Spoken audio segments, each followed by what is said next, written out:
The amount of nuclear material in the world is increasing steadily. It's very important that this material doesn't fall into the hands of terrorists. We know that criminal groups have tried to get hold of it. The International Atomic Energy Agency helps countries to keep nuclear material secure. We provide training to police and guards at ports, airports, and borders to help them prevent smuggling.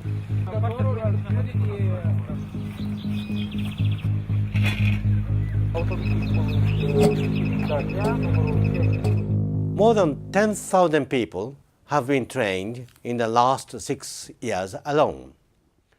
We have given countries over 3,000 devices for detecting nuclear and radioactive material. We have advised on nuclear security at major sporting events such as the Olympic Games and international soccer championships.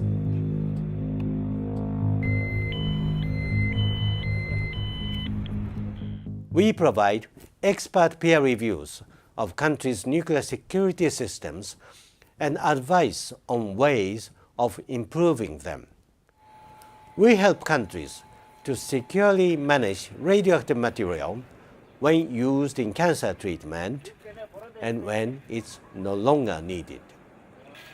The IAEA greatly values the cooperation with our partners in industry who develop the technology that helps us to prevent nuclear terrorism.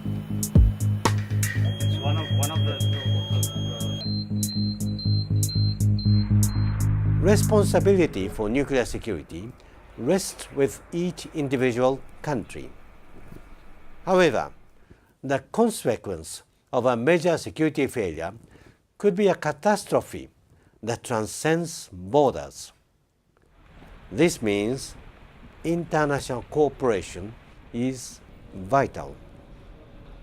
Cooperation will be strengthened when an important legal instrument known as the Amendment to the Convention on the Physical Protection of Nuclear Material finally enters into force, hopefully this year. The amendment will reduce the likelihood of terrorists being able to detonate a radioactive dispersal device, otherwise known as a dirty bomb. This could cause many deaths and injuries, contaminate a large urban area, and lead to mass panic. The amendment will also reduce the risk of a terrorist attack on a nuclear power plant that could create a massive release of radioactivity. Much progress has been made in improving nuclear security throughout the world. But we can never relax our guard. The IAEA is the global platform for cooperation in nuclear security. We will continue to help strengthen nuclear security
This is a clear testimony of the support and importance we attach to the agency and for its noble endeavors. Excellencies, Director General Ukia Amano, distinguished delegates and guests, ladies and gentlemen, the 61st General Conference provides us with another opportunity to come together to share our accomplishments, ambitions, expectations, and challenges.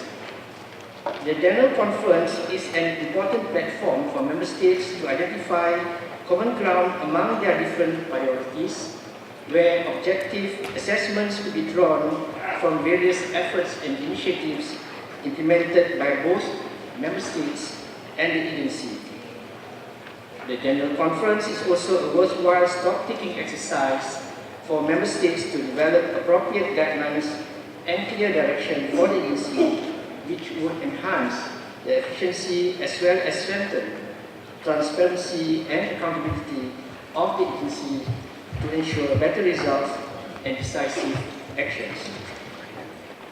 Distinguished delegates, when we commemorated the 60th anniversary of the founding of the agency last year, we reaffirmed our commitment towards various activities undertaken by the agency in accordance with the objectives and functions of the IAEA statute. More importantly, we highlighted the agency's significant contribution towards global peace, security and development, towards achieving the primary goal of atoms for peace and development. In our common pursuit of this goal, we would like to commend the continued commitment of Director General Ukia Amano and the agency to facilitate the implementation of various activities and initiatives that would benefit Member States. The agency's novel efforts and activities, be it in the field of nuclear science and application, nuclear safety, nuclear security, safeguard and verification, as well as technical cooperation, continuously require our consensus, cooperation, and support. Distinguished delegates, since the 60th General Conference last year, many significant meetings have been held in Vienna.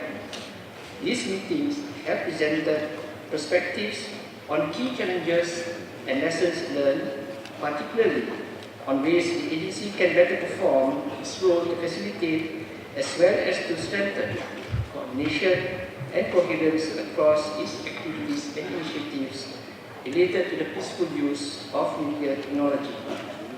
While the entry into force of the Convention on the Physical Protection of Nuclear Material and the adoption of the 2016 Ministerial Declaration on Nuclear Security were among the notable efforts commended by Member States, some also feel that these initiatives still fall short of their expectations.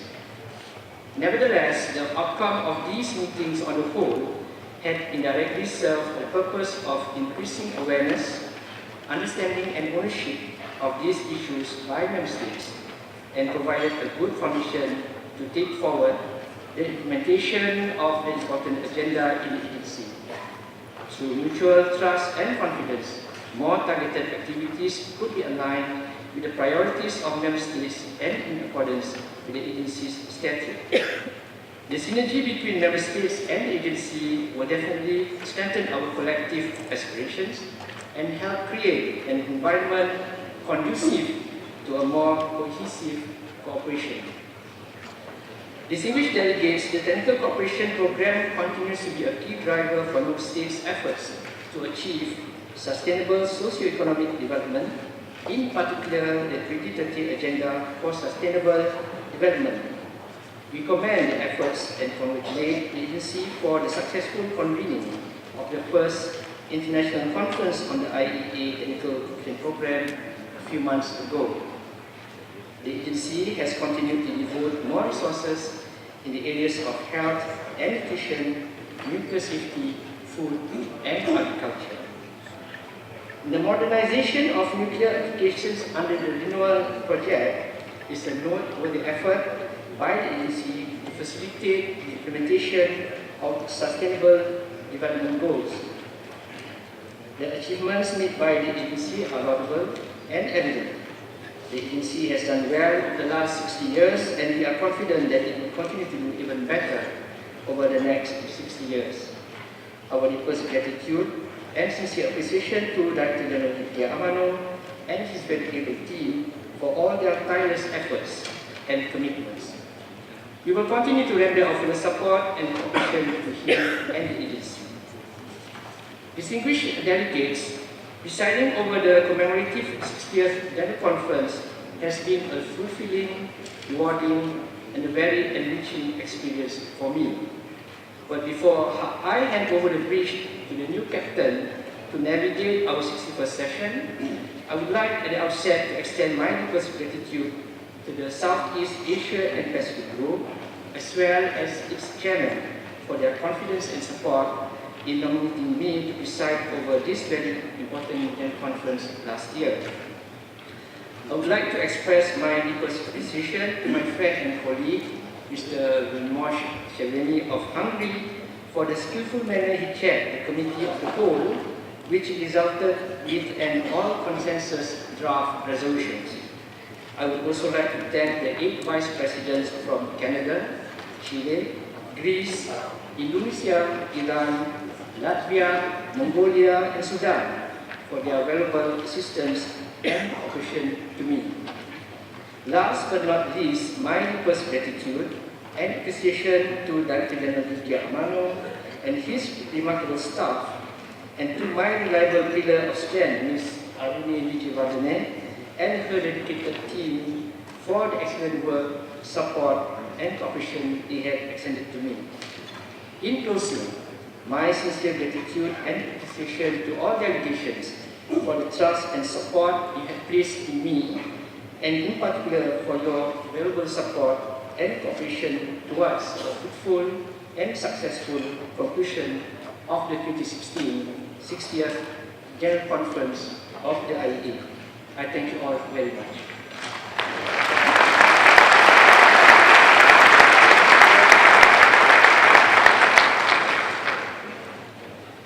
Distinguished delegates, may we now pass on to our first item of business, that is on the election of the officers and appointment of the General Committee. I now invite a nomination for the office of the President of the General Conference during its 61st regular session.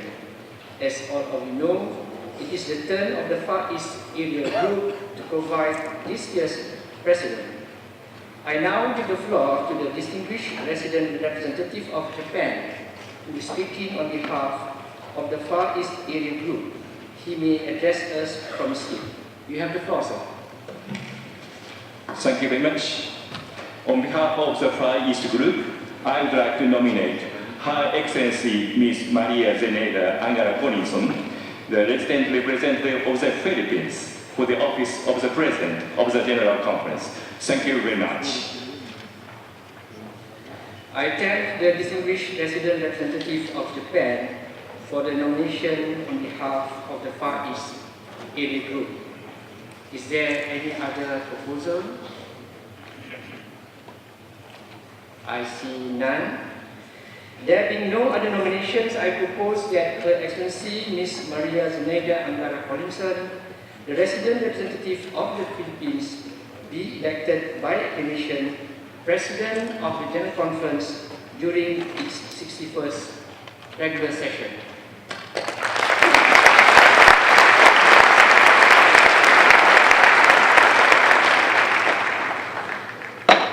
It is so decided.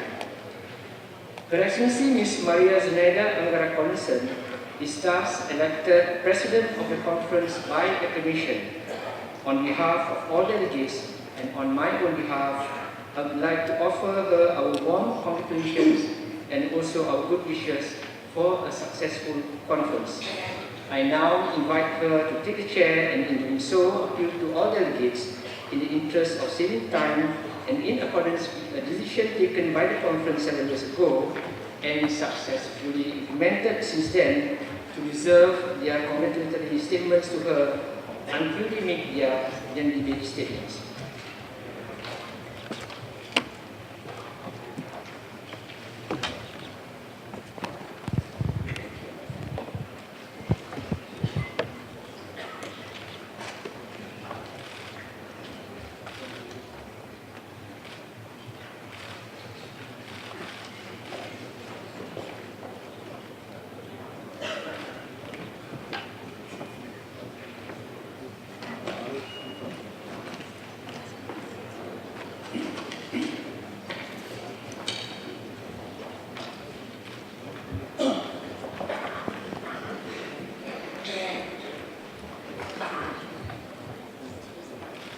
Excellencies, Director General Yuki Amano, distinguished guests, ladies and gentlemen.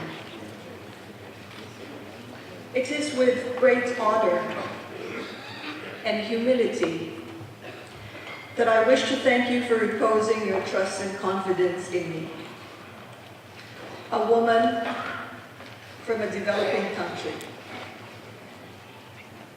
Since the agency's establishment in 1956, I am only the third representative of the female gender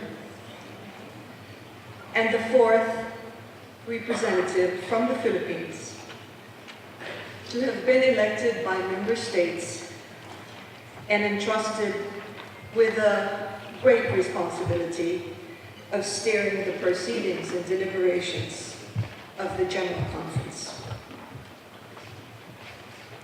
It's a promising portent of the future of our agency, whose importance and relevance to our world and humankind have increased dramatically over the years. I make a pledge here and now to strive with your cooperation for a fruitful and successful General Conference. Before proceeding, I would like to thank the members of the Far East Group, and in particular, Ambassador Mitsuru Kitano of Japan, for their nomination. I wish to congratulate my esteemed friend and ASEAN colleague, Ambassador Dato Adnan bin Othman of Malaysia, for his excellent chairmanship of the 60th General Conference last year. May I likewise take this opportunity to commend Director General Amano, who with his balanced, able, and effective stewardship, combined with the dedication and expertise of the Secretariat, has led the agency to significant achievements and accomplishments in the last 8 years. Excellencies, dear colleagues, this year, as we celebrate the 60th anniversary of the entry into force of the agency's statute, we are faced with opportunities and threats.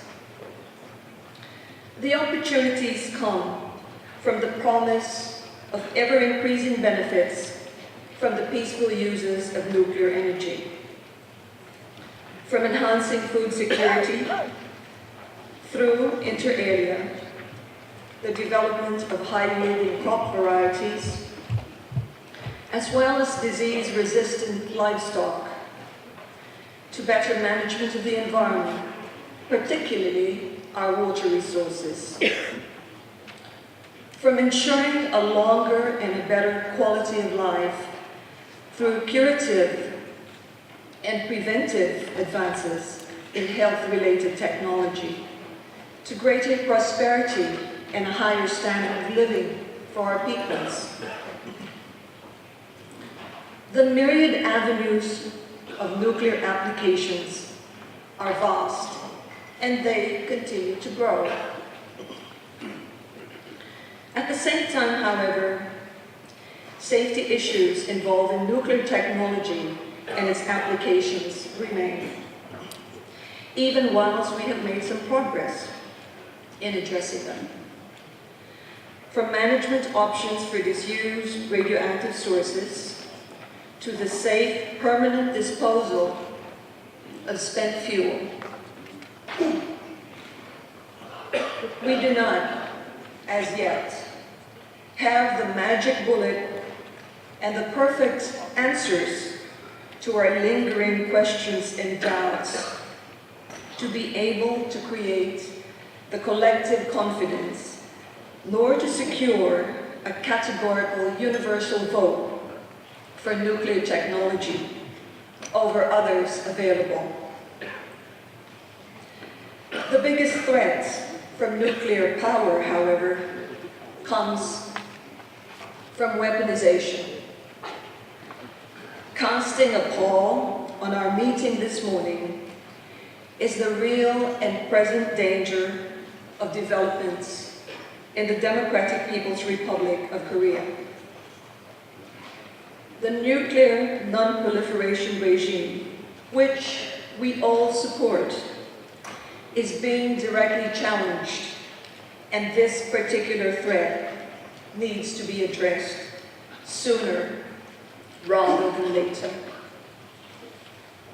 Our agency, however, is not to be judged by factors beyond its control, but by its readiness to resume its work under the Comprehensive Safeguards Agreement with the DPRK.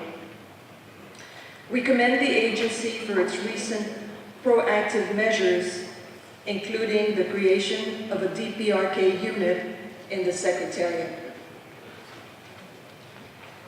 Likewise, we cite the agency for its work on safeguards, where agreements are in place, for its expert assistance upon request in efforts by member countries to establish and maintain effective and sustainable nuclear security regimes, as well as for its valuable verification work. Excellencies, the new realities in the world need to be recognized and faced with both courage and circumspection. Problems demand solutions, and these will come in many forms, but all with the same objective of solving problems. The international community is not wanting in goodwill, hope, and action. So when 122 nations adopted the Treaty on the Prohibition of Nuclear Weapons on 7 July 2017, they did so to minimize, if not neutralize, the negative aspects of the use of nuclear power, weaponization. It is worthwhile to recall that having witnessed the horrors of atomic weapons, the international community came together to ensure that atomic energy would be used henceforth for peace, health, and prosperity. The International Atomic Energy Agency, our agency, was thus born. Let this credo remain. Atomic energy should be used for peace, health, and prosperity. In this regard, allow me to commend the work of the Technical Cooperation Department and the agency. Despite the increasing number of member states, the Technical Department has exhibited gumption in trying to deliver the services adequately to its growing constituency. I would be remiss if I did not touch on the imperative for equal representation of women in the Secretariat, particularly in the professional category. As a good management practice, the establishment of standards and measurements would facilitate examination of whether or not there is steady progress in this regard. The issue of balanced geographical representation likewise deserves our attention with a view to a satisfactory solution.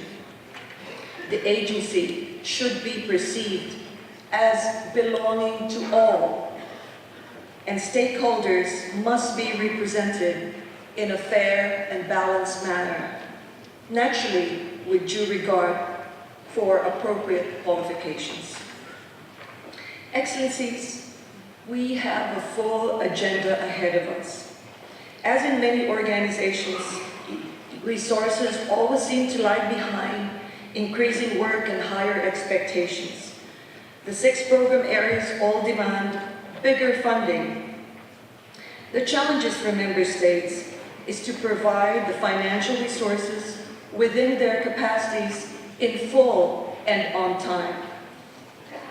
While the challenge for the agency is to create the synergies among its various departments to achieve more with not necessarily less. I draw your attention to the fact that this is a budget year and we will be considering the budget for the next biennium. Our collective wisdom and shared objectives will hopefully lead to the best possible results. I enjoin all of you, therefore, to ensure that the outcomes of our deliberations over the coming days lead to a reinvigorated agency, to the promotion of respect and goodwill among member states, and to a safer and more secure world in peace, health, and prosperity. Thank you.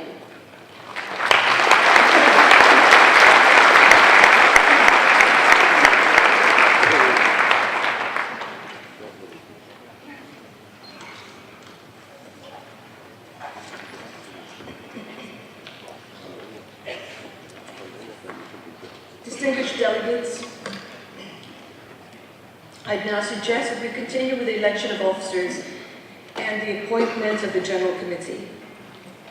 Under Rules 34 and 40 of the Rules of Procedure, the Conference has to elect, for the duration of the present session, 8 Vice Presidents, the Chairman of the Committee of the Whole, and 5 additional members of the General Committee, resulting in a committee of 15 members, with me as a chairperson. However, I understand that this year, the General Committee will be composed of 16 members, consisting of 8 Vice Presidents, the Chairman of the Committee of the Whole, and 6 additional members, so that the area of the Far East, in addition to providing the President of the Conference, can also have a Vice President. This will involve suspension of Rule 40 of the Rules of Procedure of the General Conference, and I am advised that this had been done in the past.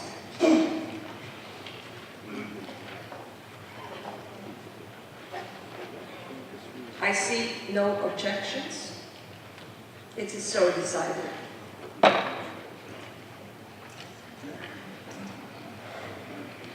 I understand that there is full agreement among the area groups, and I should therefore like to submit for your consideration and approval the following proposals.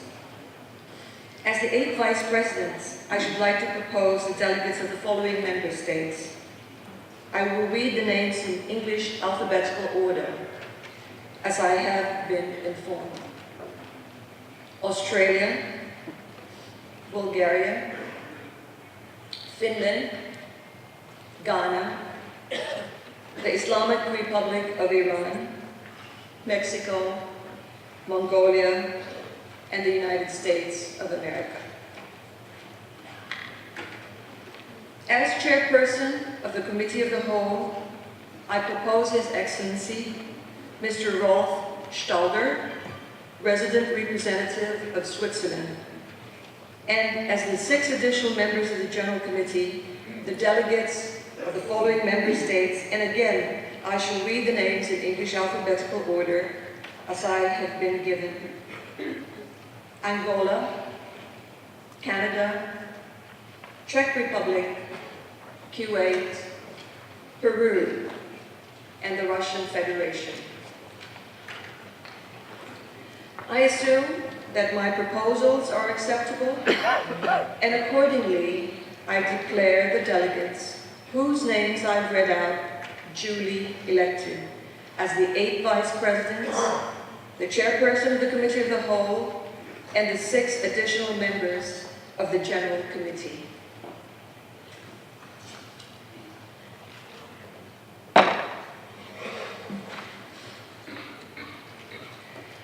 All of them will hold office until the close of the conference's current session.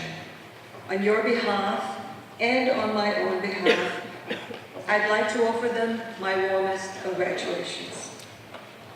I look forward to working closely with them with a view to ensuring a successful conference this week. I shall be making calls on the Vice Presidents to take the chair from time to time, and I hope that they will make themselves available when called upon to do so. I further declare the General Committee duly appointed.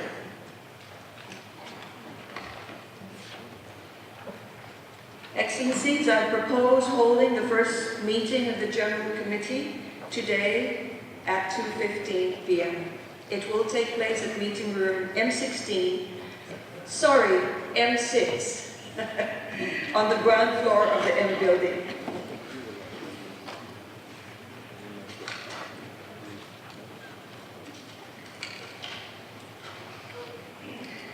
Distinguished delegates, before we proceed further, I wish to seek your concurrence that we deal with the items of the provisional agenda this morning in the following order, pending receipt of the General Committee's recommendation on our provisional agenda.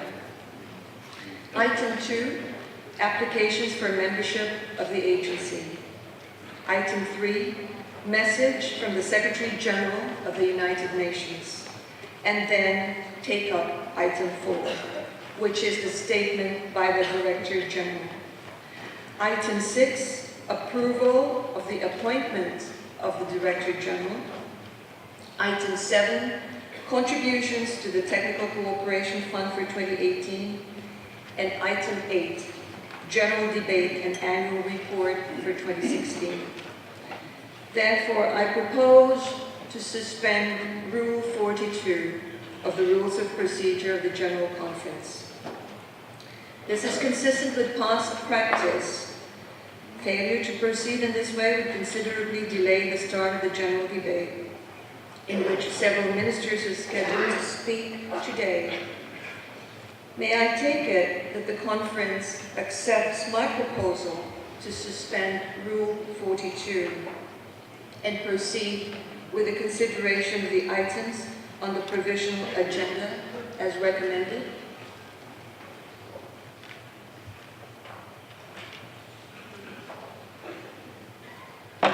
It is so decided.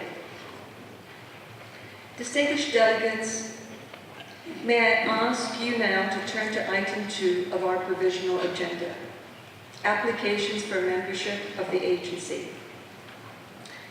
The General Conference has before it one application for membership, an application by Grenada contained in document GC 61/22. The application has been recommended by the Board of Governors, which has also submitted for our adoption a draft resolution contained at the back of the document. May I take it that the conference wishes to adopt by acclamation the draft resolution contained in document GC 61/22 relating to the application by Grenada?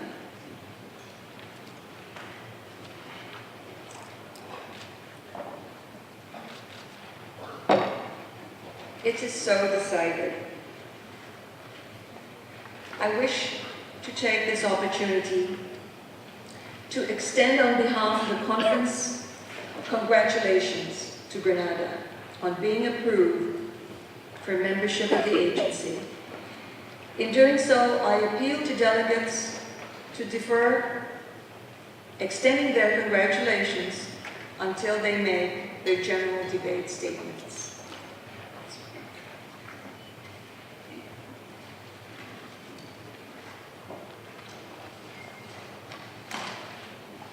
Distinguished delegates, let us now move to item 3. I have the great pleasure of inviting Mr. Thomas Markram, the Deputy to the United Nations High Representative for Disarmament Affairs, to deliver a message to the General Conference from the Secretary General of the United Nations. I give the floor to Mr. Markram and request him to address the conference from the lectern.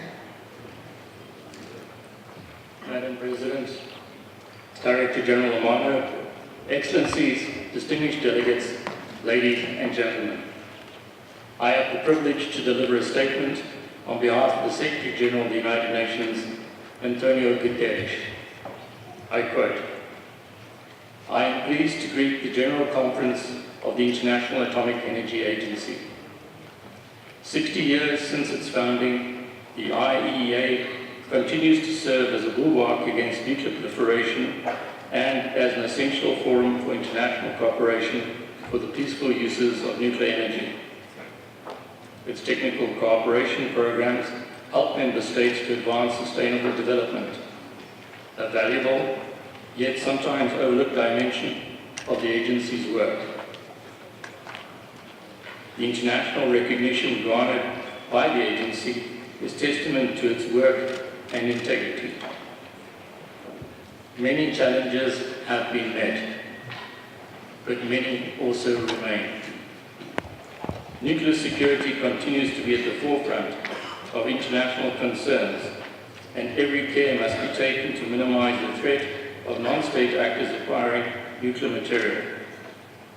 The IAEA's assistance to states in protecting nuclear materials and facilities from malicious acts is crucial. Excellencies, the world can never be complacent about nuclear safety. One of the IAEA's many roles is helping states who wish to use nuclear power and nuclear technology to do so safely, securely, and sustainably. As such, there is always work to be done. The IAEA, through the implementation of safeguards agreements, continues to work to ensure that the use of nuclear power will not contribute to nuclear weapons proliferation. This is an integral contribution to international peace and security. The value of this contribution has been demonstrated, shared by the IAEA's role in overseeing the implementation of nuclear commitments under the Joint Comprehensive Plan of Action.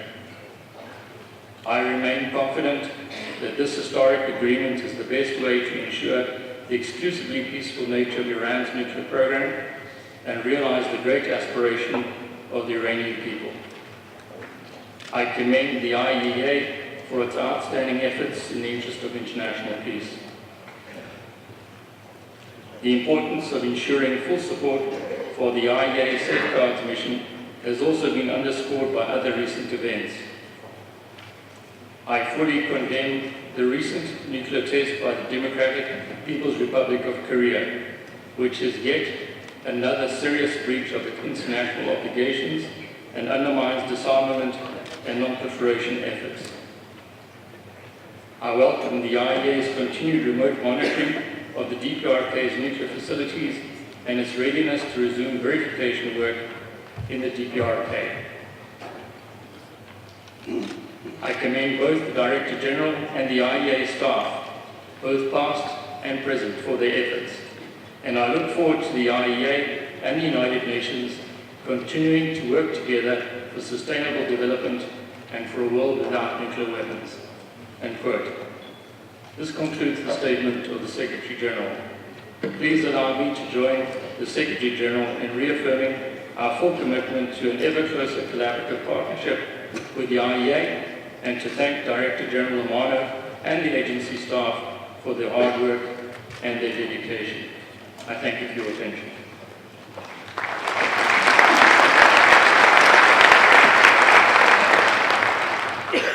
I thank Mr. Markram for his presence with us, and on behalf of the General Conference, I would ask him to convey to the Secretary General of the United Nations, Mr. Antonio Guterres, our appreciation for his message. Distinguished delegates, we now come to item 4. I have great pleasure in inviting the Director General, Mr. Yukiya Amano, to make his statement to the General Conference.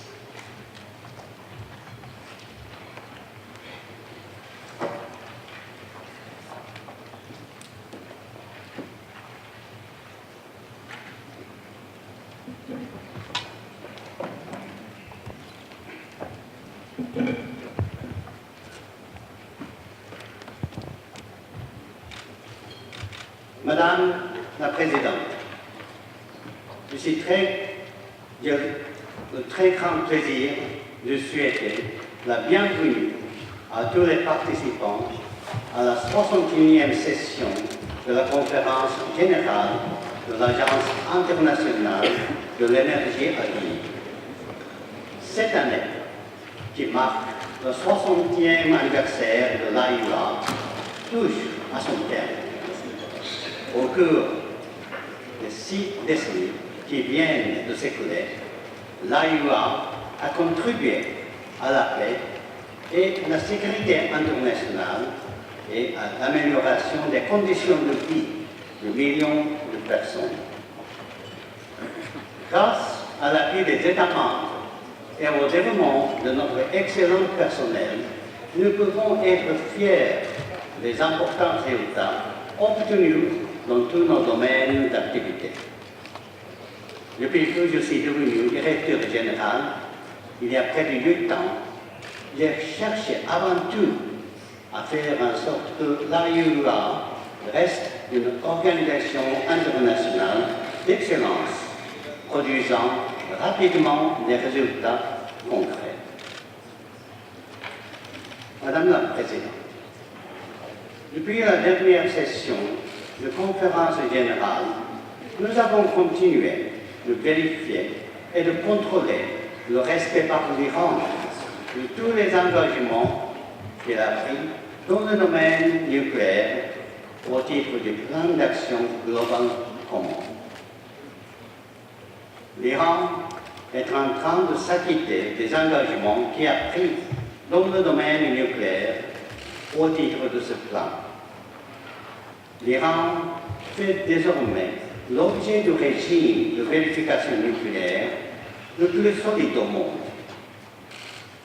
L'agence continue de vérifier le non-détournement de matières nucléaires déclaré par l'Iran en vertu de son accord de garantie.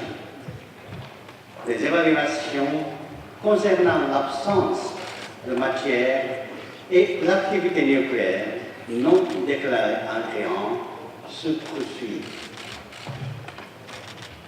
Madame la Présidente, le programme nucléaire de la République populaire démocratique de Corée est une source de grave préoccupation. L'essai nucléaire réalisé par le RPDC le 3 septembre, le 6e et le plus puissant à ce jour, est extrêmement regrettable.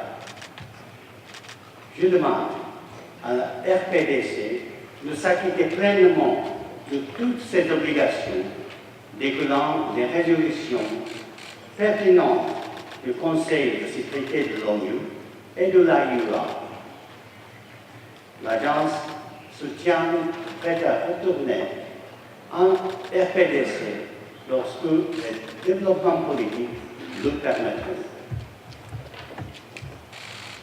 Madame President, the first international conference on the IAEA Technical Cooperation Program greatly enhanced awareness of our unique role in transferring nuclear technology to developing countries.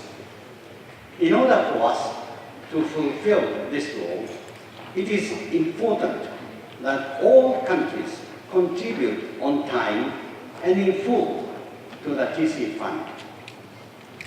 The TC program helps countries to achieve the sustainable development goals in energy, food and agriculture, industry and water management, as well as in health. The modernization of the IAEA Nuclear Applications Laboratory at Cyberstorf continues to make excellent progress. The new insect pest control laboratory will be inaugurated a week from today. When completed in a few years' time, the expanded laboratory complex will greatly increase our capabilities as a technology holder to the benefit of all 168 IAEA member states. Madam President, Nuclear power plays a significant role in reducing greenhouse gas emissions and improving energy security. The agency supports countries that wish to introduce nuclear power or to expand existing programs. Last month, the IAEA LEU bank storage facility was inaugurated in Kazakhstan. Establishment of the IEU LEU bank will provide a last resort mechanism to give countries confidence that they will be able to meet their future needs for nuclear fuel. The Ministerial Conference on Nuclear Power in the 21st century will start in Abu Dhabi on October 30th. I encourage all member states to participate at ministerial level. Madam President, safety and security are extremely important in all uses of nuclear technology, whether for power or non-power purposes. They are national responsibilities, but the IAEA plays the central role in ensuring effective international cooperation. Lessons from the Fukushima Daiichi accident have now been incorporated into all IAEA nuclear safety requirements, ensuring that they become part of global safety practice.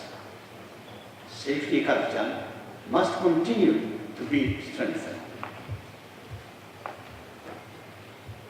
Our ministerial conference on nuclear security last December was a great success. I am pleased that the board adopted the Nuclear Security Plan 2018-2021 last week by consensus. The IAEA will continue its work as a global platform for strengthening nuclear security. Madam President, sound management of limited resources is essential if the agency is to be able to meet the growing needs of member states. We are continuously implementing efficiency measures, but demands for agency support are increasing. We will continue to strike a balance between those real needs and the reality that many member states face continued financial constraints. Modest real increase in our budget in recent years have been very helpful in enabling us to address priority areas such as technical cooperation and nuclear safety and security. I count on member states to support modest real increases in the IAEA budget in the coming years. The proportion of women in the professional and higher categories on IAEA staff is higher than it has ever been. I am confident that with the active support of member states, it will continue to grow. Finally, Madam President, I thank the staff of the agency for their commitment and dedication. I share the great pride which IAEA staff take in their work. I thank all IAEA member states for their active support for the agency and for me personally. And I am very grateful to Austria for being a generous and welcoming host country. Under our Atoms for Peace and Development motto, the IAEA will continue to deliver high-quality programs and respond promptly to member states' needs. Thank you very much.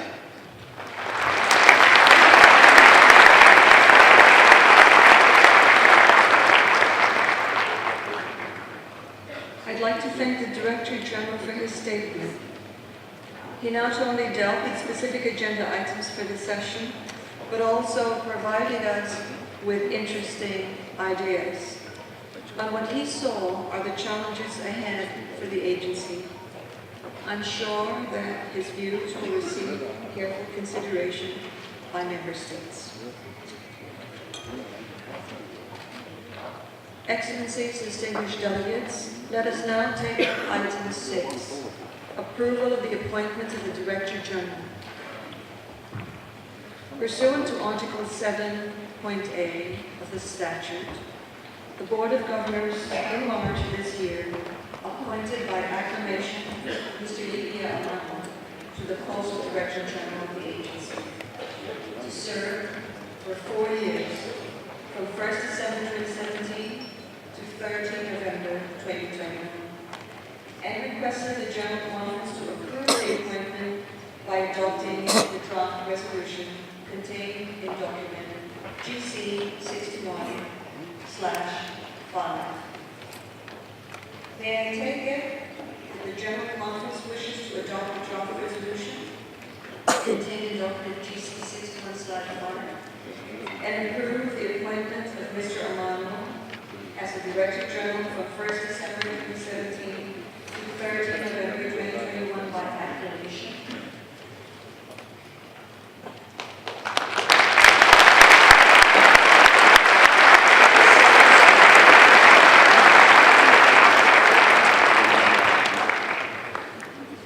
Distinguished delegates, let us now await the arrival of Mr. Amano.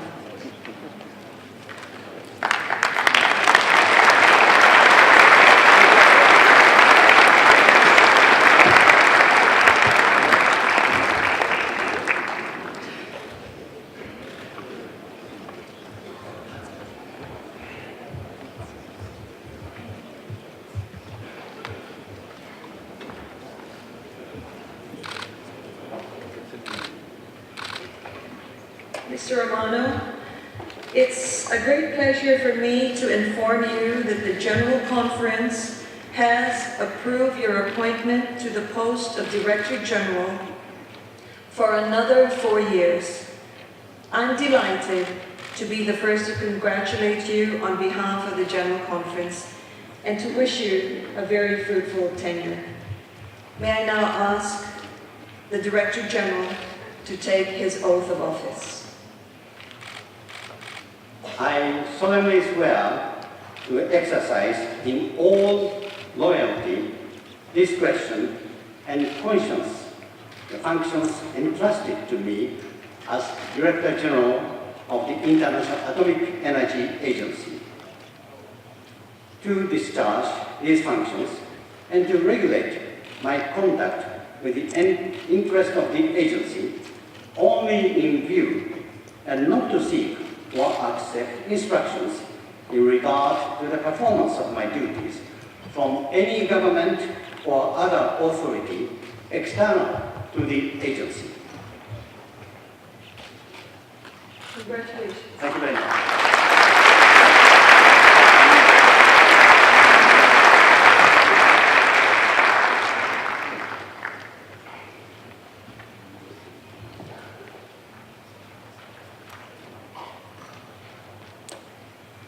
Thank you, Madam President. I am deeply honored by the decision of the General Conference to renew my mandate as Director General for another term. In this 60th anniversary year of the IAEA, I accept reappointment with gratitude and humility. I sincerely thank Member States for their trust and confidence. It is a huge privilege to serve the IAEA as Director General. With the steadfast support of our Member States and the dedication of our excellent staff, we can look back with pride on many significant achievements. Building on our strengths as a technical organization, I am confident that we will meet the many challenges that lie ahead. In the coming years, I will continue to implement our Atoms for Peace and Development mandate energetically and in an impartial and transparent manner under the guidance of the Board of Governors and for the benefit of all member states. Thank you.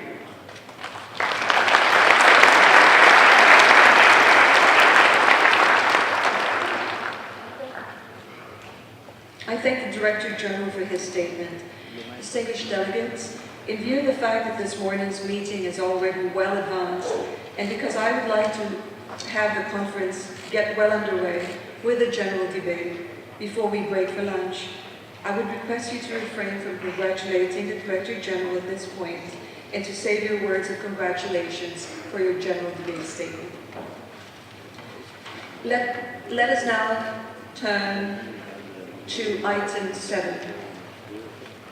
With your permission, I should now like to say a few words about contributions to the Technical Cooperation Fund. The Board of Governors on 13 June 2017 recommended a figure of €85,665,000 as the target for voluntary contributions to the Technical Cooperation Fund for the year 2018. Document agencies.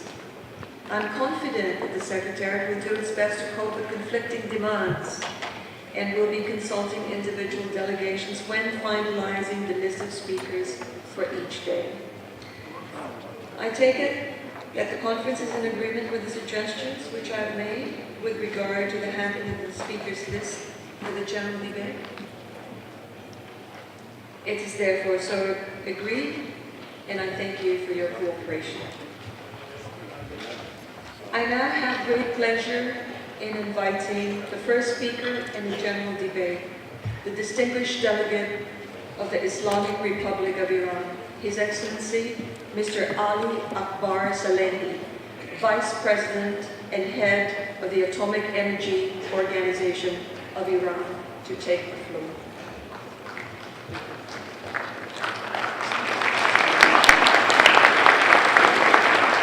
Bismillahirrahmanirrahim. Madam President, Excellencies, ladies and gentlemen, at the outset, I would like to seize the opportunity to congratulate you, Excellency Mrs. Maria Carlson, for your deserved election to the presidency of the conference. It is also a pleasure to see His Excellency Mr. Yukiya Amano re-elected for another term to lead the agency. We wish him every success and, as always, assure him of our full cooperation. I would also like, on behalf of my country, to welcome Grenada as a new member of the IAEA. Madam President, within the framework of pursuing a peaceful nuclear program, Iran has relied on its developing infrastructure and technology, as well as on its young and highly talented manpower, both for power generation and other peaceful applications, including health and agriculture. Having introduced nuclear energy in the country's energy mix with the full utilization of the first unit of the Bushehr power plant, plans are already underway to increase the share through the construction of second and third units, which by itself is an important step towards reduction of greenhouse gas emissions at the national level.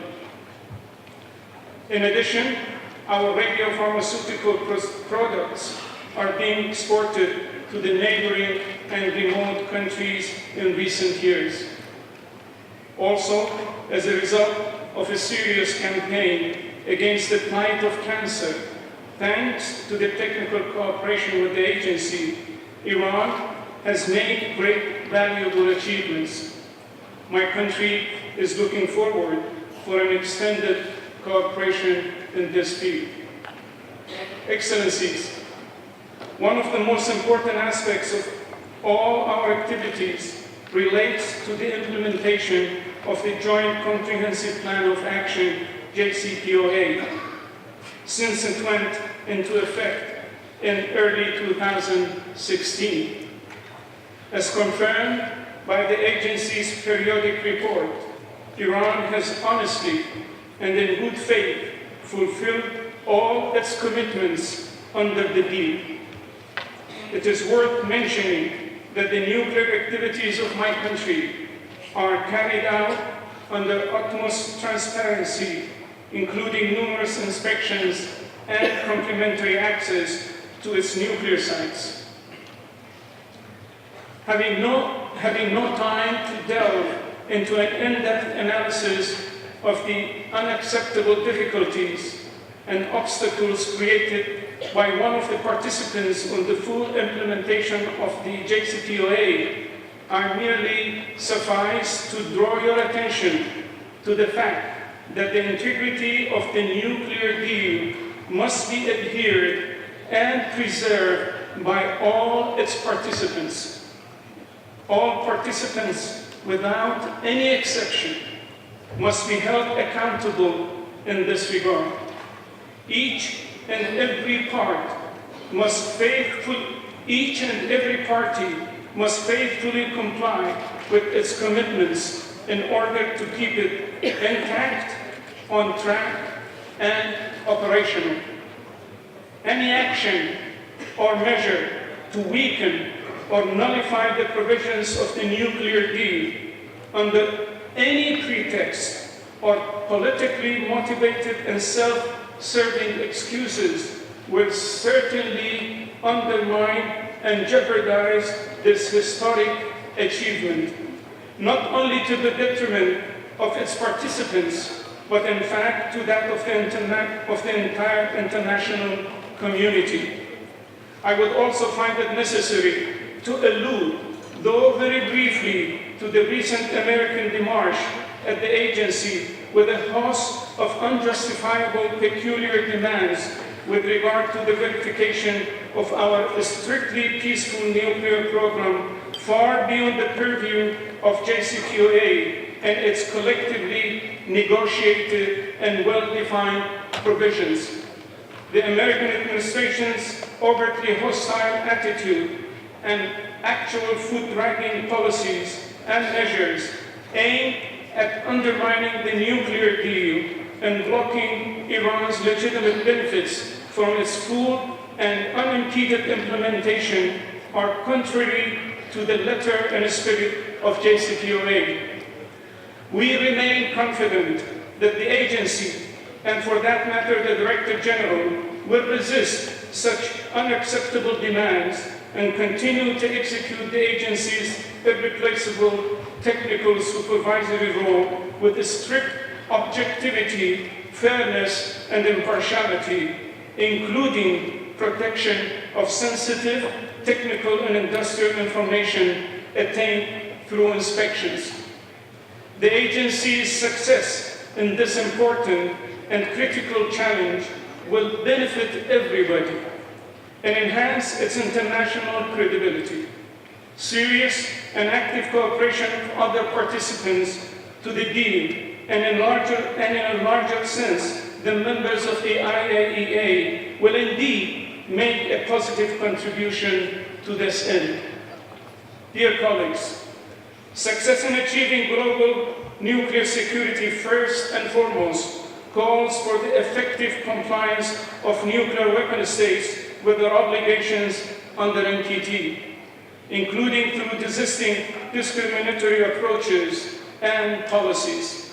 We have always believed, as a matter of principle, that meaningful promotion of global and regional peace and stability hinges inter alia on the strengthening of the non-proliferation regime. To accomplish this task, the necessity for creating a nuclear weapon-free zone in the Middle East ties well into the global and regional campaign ever since in exerting pressure on the Israeli regime to put an end to its illegitimate nuclear weapons program and adhere to the NPT. Excellencies, regarding nuclear safety, we strongly believe in the imperative of strengthening the relevant safety standards as a matter of high priority. In this regard, we have already achieved considerable advancement. For example, our Bushehr power plant has been promoted on the Vienna safety assessment scale. Having already embarked on enhancing capabilities of the Iran Nuclear Regulatory Authority project, including the establishment of a nuclear safety center in Iran with international cooperation, plans are underway to develop a reliable hub for regional cooperation in this field. Additionally, it is my pleasure to announce that recently a bill of accession to the Joint Convention on the Safety of Spent Fuel Management and on the Safety for Radioactive Waste Management is brought before the Parliament for ratification after having recently been approved by the government. On a somewhat closely related issue, we are of the view that measures to strengthen nuclear security should not hamper international cooperation in the field of peaceful nuclear activities and promotion of peaceful uses of energy, including technical cooperation program. In the meantime, as a victim of cyber-terrorist attacks against our nuclear installations, we believe that the most effective mechanism tackling such terrorist threats entails a strong international cooperation. Likewise, we are also seriously concerned about the nuclear security consequences ensuing from terrorist threats. It is therefore imperative to strengthen the existing mechanisms and measures at the national and international levels. Alongside the sovereign right of member states, strengthening the role of the agency should go hand in hand with ensuring full respect for the responsibilities of the national nuclear security, which naturally rests entirely with the state. Madam President, we look forward to a day when the motto of peaceful use of nuclear energy for all and the use of nuclear weapon for none is universally recognized and materialized. Thank you very much for your attention.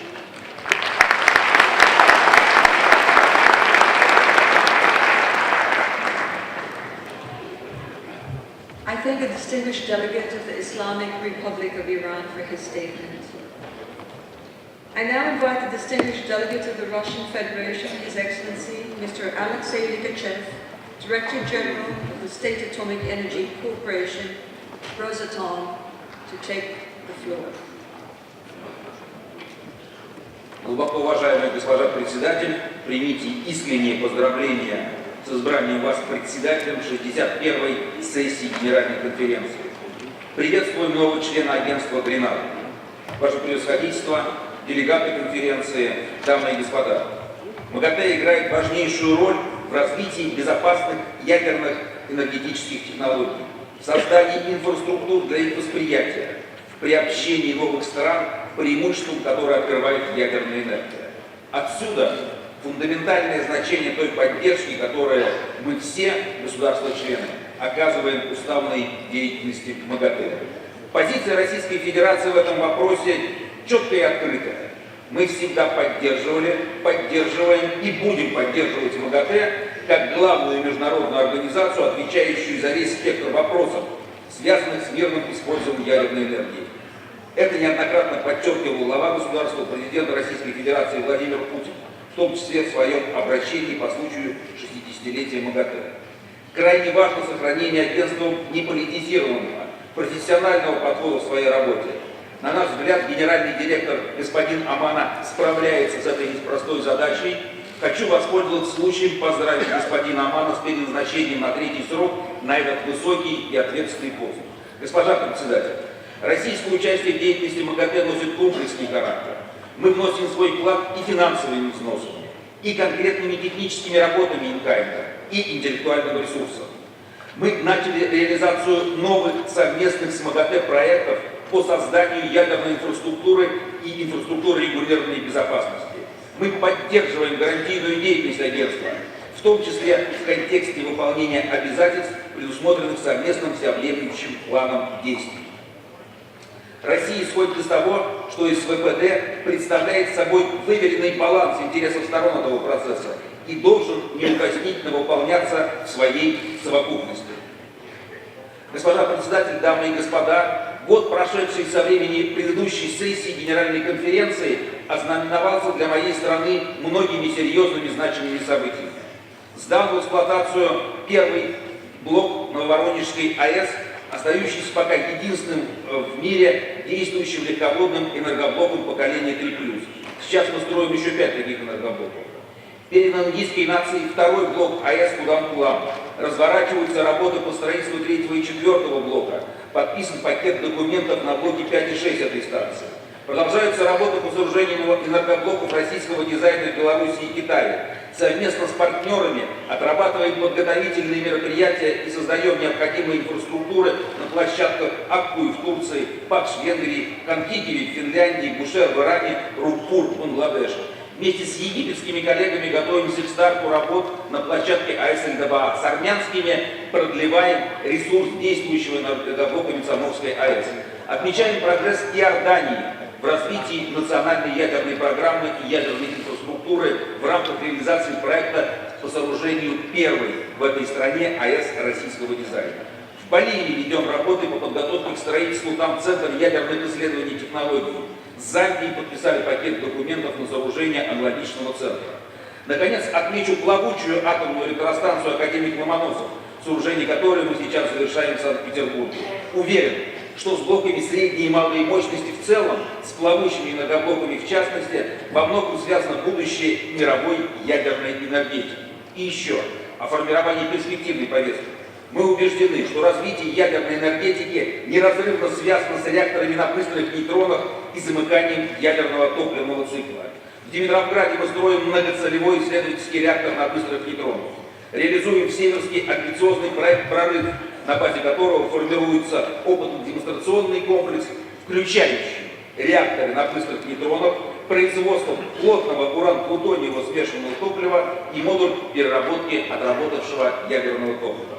Уважаемые господа председатели, дамы и господа, коллеги, сегодня перед нами стоят два стратегических вызова.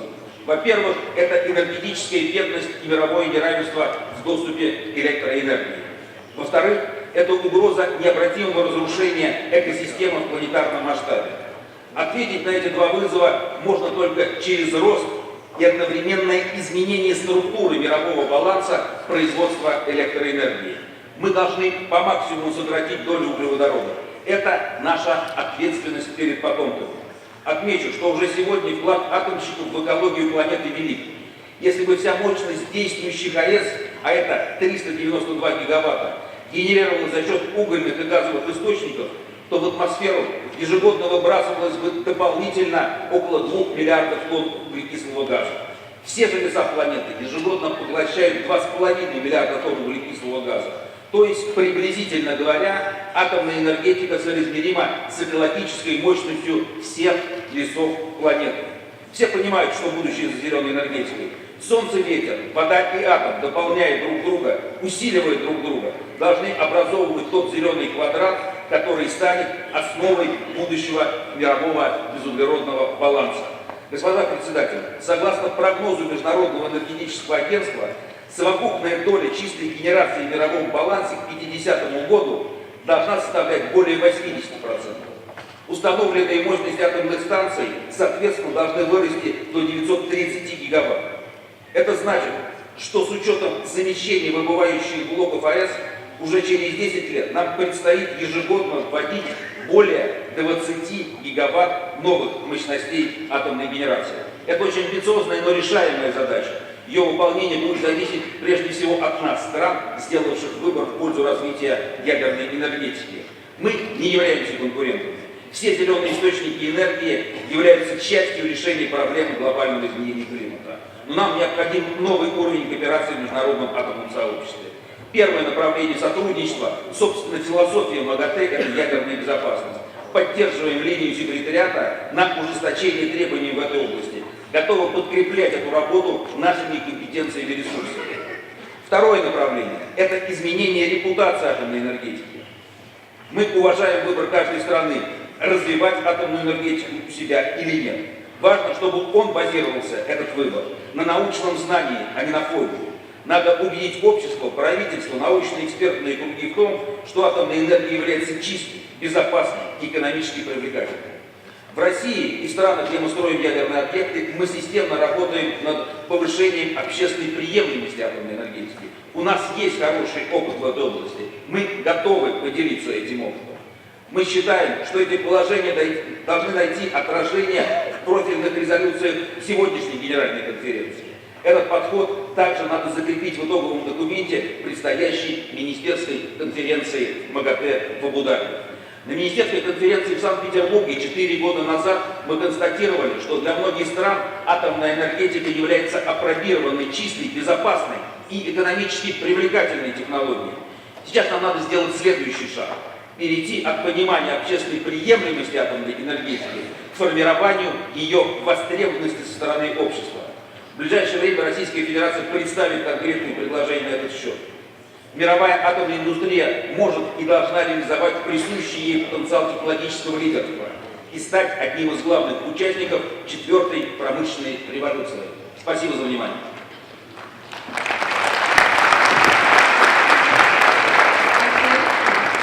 I thank the distinguished delegate of the Russian Federation for his statement.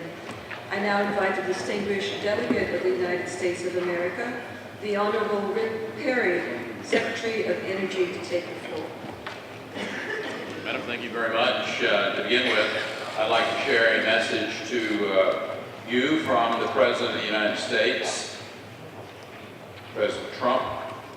I extend my greetings to the delegates of the 61st International Atomic Energy Agency General Conference. For the past 6 decades, the IAEA member states have made great strides in promoting the peaceful use of nuclear technology and developing non-proliferation norms.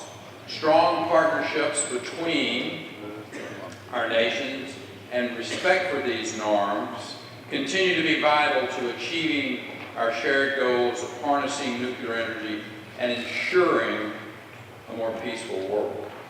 The United States remains committed to working closely with the IAEA in establishing nuclear security guidelines, in preventing the loss or theft of nuclear materials, or putting an end to the threat of nuclear terrorism, one of the greatest challenges to international security. The IAEA serves a critical role in monitoring nuclear programs around the world. The United States supports these efforts and strongly encourages the IAEA to exercise its full authorities to verify Iran's adherence to each and every nuclear-related commitment under the JCPOA. We will not accept a weakly enforced or inadequately monitored deal. In North Korea, the regime's actions and threats of nuclear terror should be a concern for all nations. The United States continues to consider all options to address the North Korean threat to international peace and security, and would welcome the IAEA's return to North Korea should that state finally choose a path of peace instead of nuclear provocation. Together, the IAEA states can work together to build a world safe from nuclear threats and free to purchase, or I should say pursue, the peaceful use of nuclear technology. On behalf of the American people, I wish all of those gathered the best for a successful conference. I am honored to lead the United States delegation to the 61st IAEA General Conference. It is a privilege to address the plenary today, and I would like to highlight the full-length U.S. national statement will be available on the website of the U.S. Mission International Organizations in Vienna.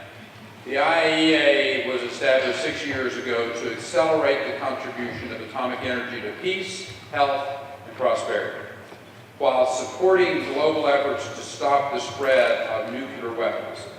6 decades later, the responsibility to guard against the malicious use of atomic energy is no less urgent. Safeguards, which are a fundamental element of non-proliferation, are essential to achieving the fullest possible exchange of nuclear technology for peaceful purposes. Among its many other safeguards, responsibilities, the IAEA is entrusted with monitoring Iran's nuclear program. It is imperative that the IAEA exercise its full authority in this area and verify Iran's adherence to all of its Joint Comprehensive Plan of Action nuclear commitments.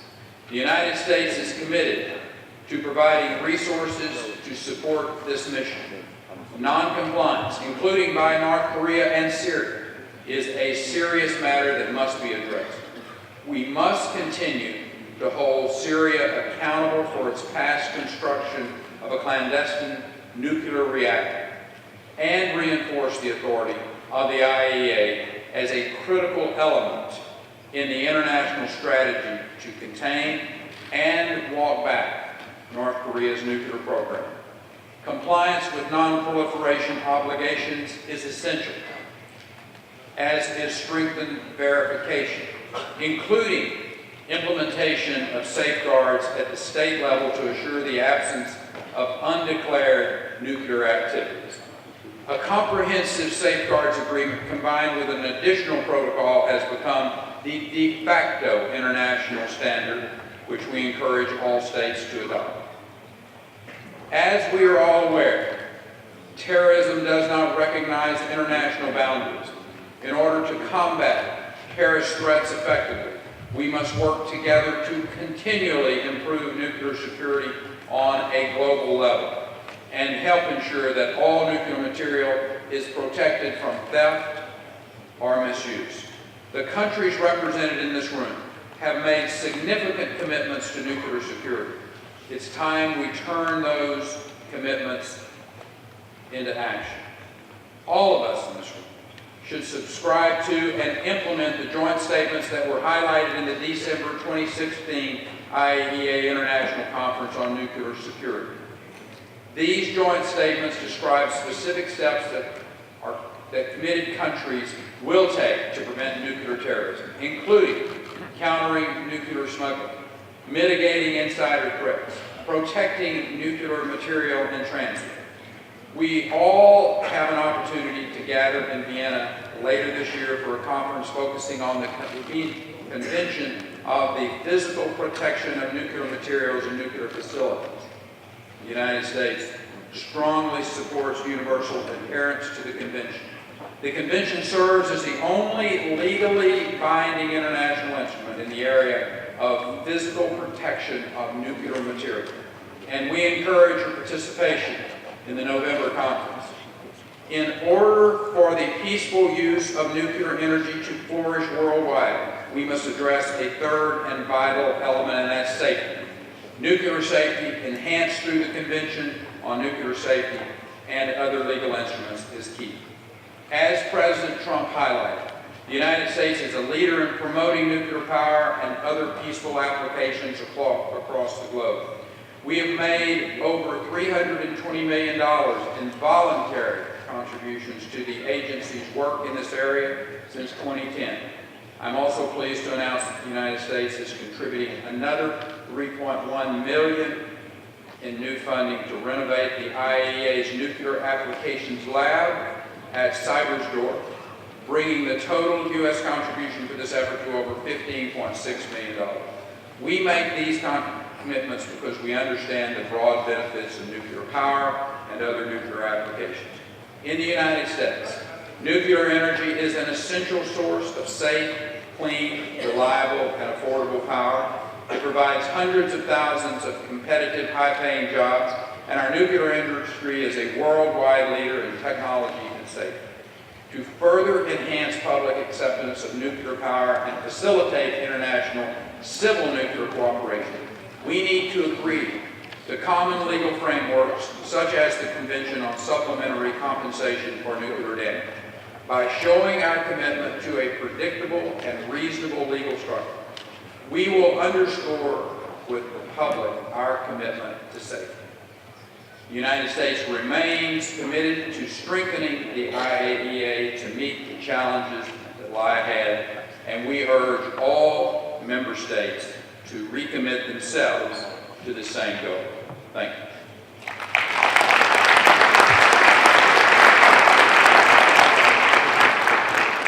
I thank the distinguished delegate of the United States of America for his statement.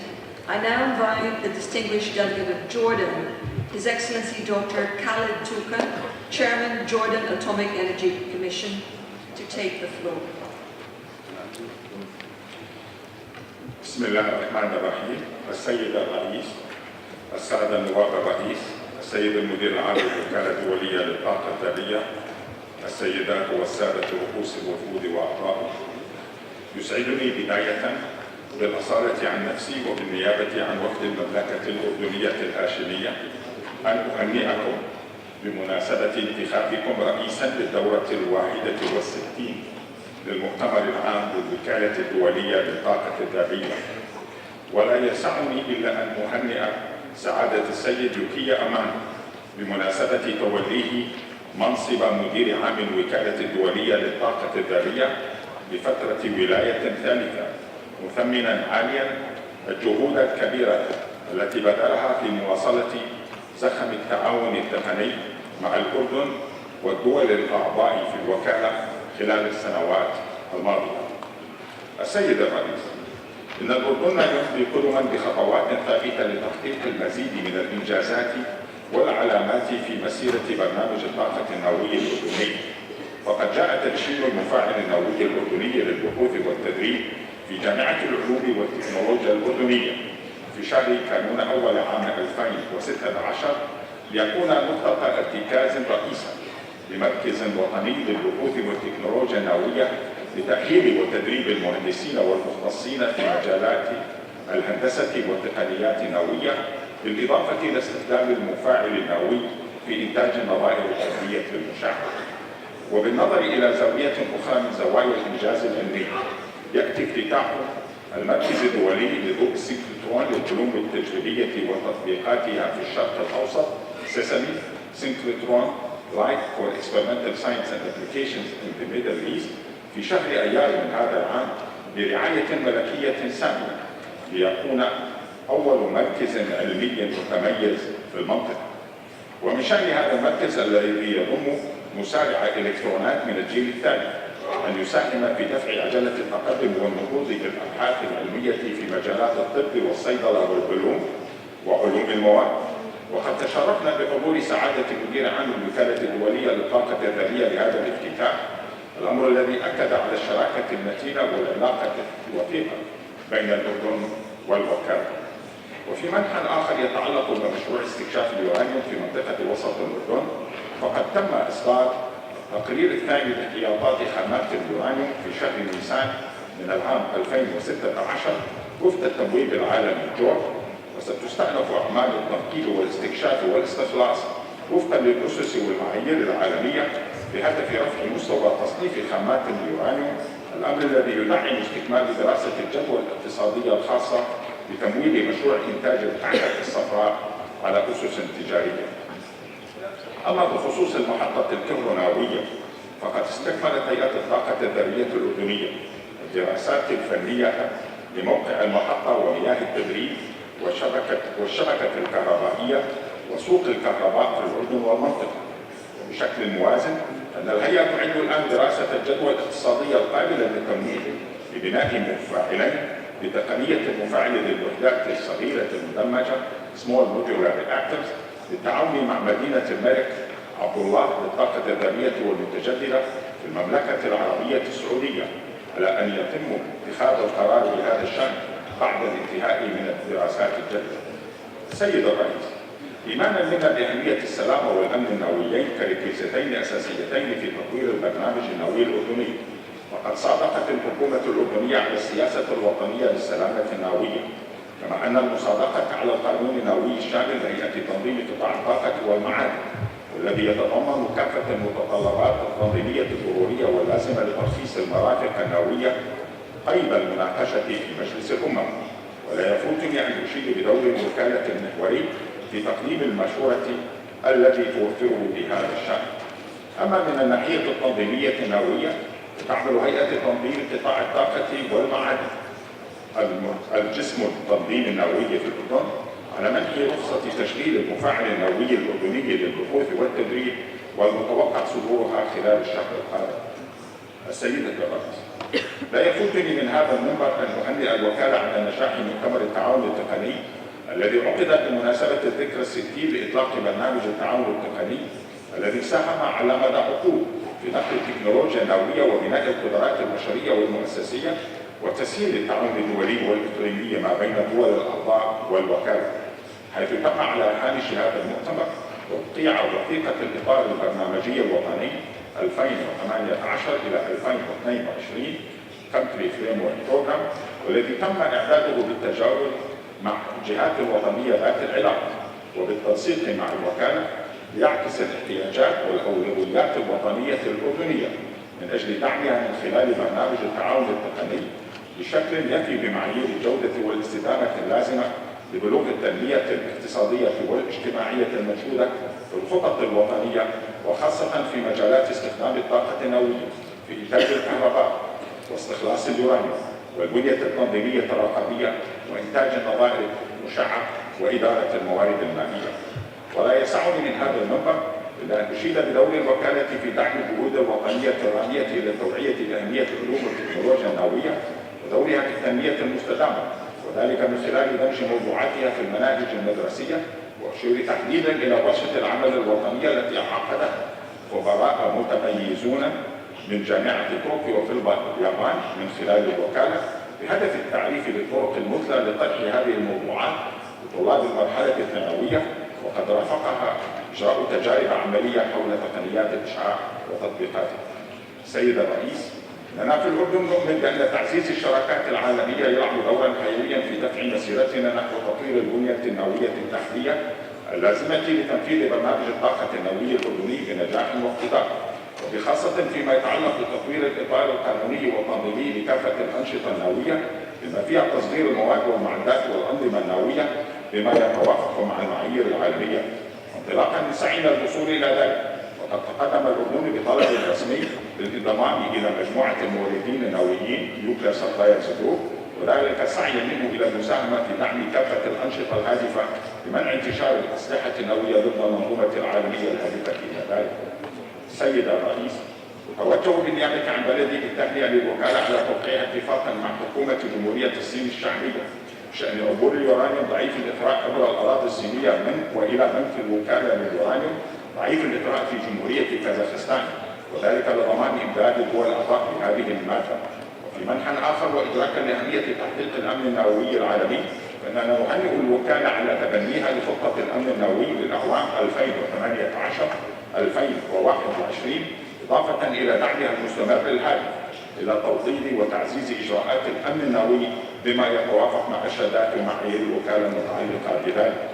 سيد الرئيس، يولي الأردن أهمية كبرى لنظام الضمانات، واعتبره عنصرا أساسيا في الجهود الدولية المبذولة لمنع انتشار الأسلحة النووية وحصر استخدام الطاقة النووية في التطبيقات السرية التي تعود بالفائدة على دول وشعوب العالم.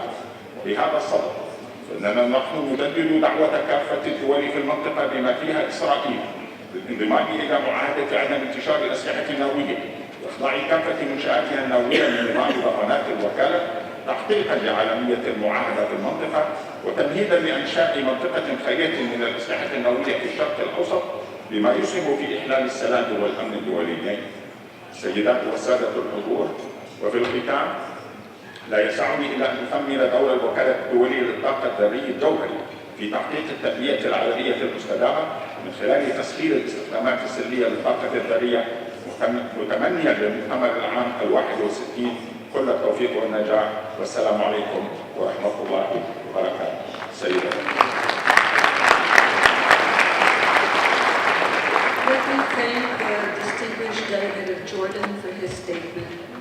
I now invite the distinguished delegate of Estonia, His Excellency Mr. Emilis Mute, Deputy Secretary General, Ministry of Environment, to take the floor on behalf of the European Union. Thank you, Madam President. I delivered a shortened version of the EU statement now. The The full version will be made available on the General Conference website. Madam President, Your Excellencies, ladies and gentlemen, I have the honor to speak on behalf of the European Union. The following countries align themselves with this statement: the former Yugoslav Republic of Macedonia, Montenegro, Iceland, Serbia, Albania, Bosnia and Herzegovina, Ukraine, the Republic of Moldova, and Georgia. First, let me congratulate you, Madam President, on your election as President of the 61st General Conference, as well as Mr. Romano for the re-election as Director General. Madam President, ladies and gentlemen, the EU is fully committed to nuclear non-proliferation and disarmament. We continue to support the universalization of the Non-Proliferation Treaty and call upon states that have not done yet so to join the NPT. Furthermore, we underline the importance of the IAEA safeguards system in the implementation of the Non-Proliferation Treaty. The EU is committed to the full implementation by all parties of the Joint Comprehensive Plan of Action. While welcoming the ongoing implementation, the EU reiterates the need for Iran to abide strictly by all its nuclear-related commitments and to cooperate fully and in a timely manner with the IAEA through implementation of its comprehensive safeguards agreement and additional protocol, including by providing all requested access. This is crucial for the agency to reach the broader conclusion. The EU strongly condemns the TPRK's latest nuclear tests and all nuclear weapons and ballistic missile activities led by TPRK.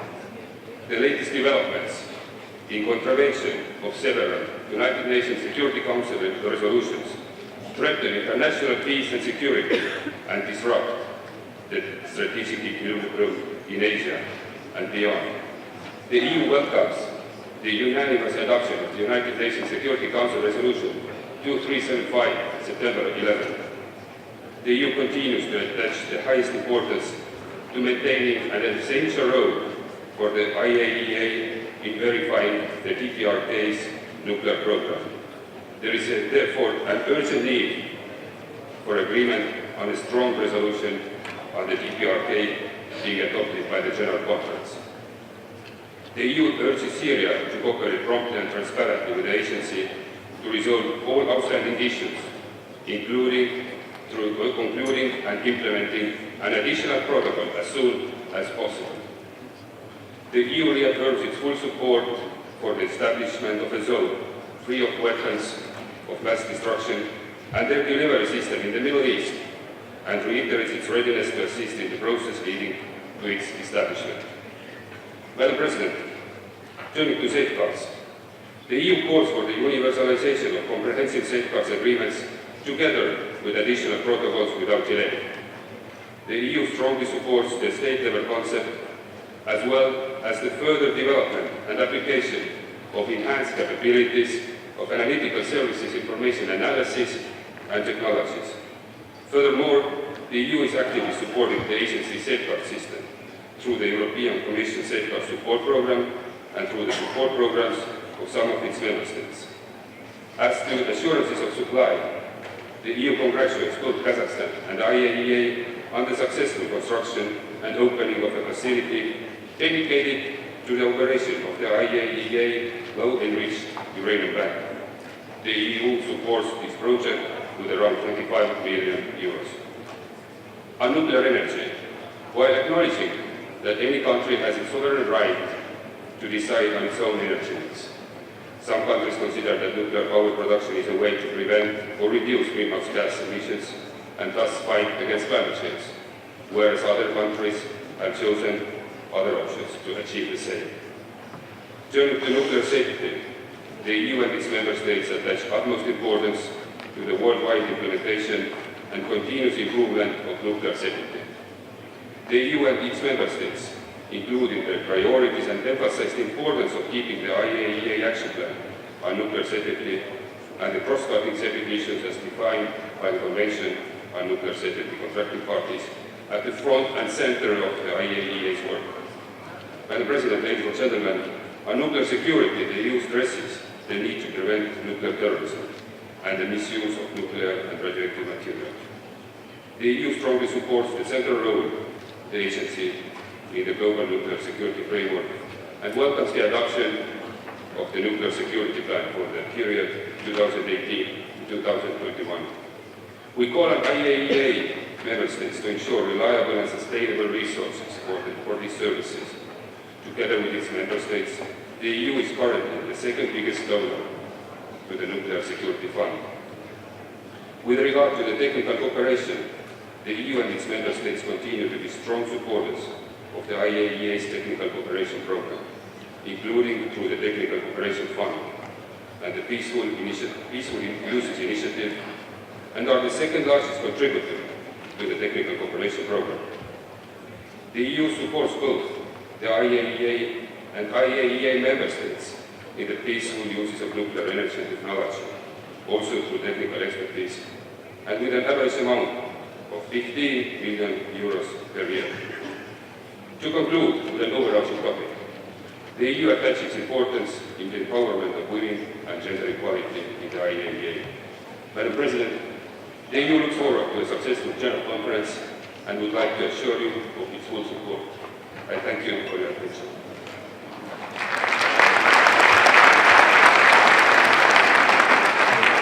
I thank the distinguished delegate of Estonia for his statement on behalf of the European Union and thank him additionally for keeping to the 7-minute time limit.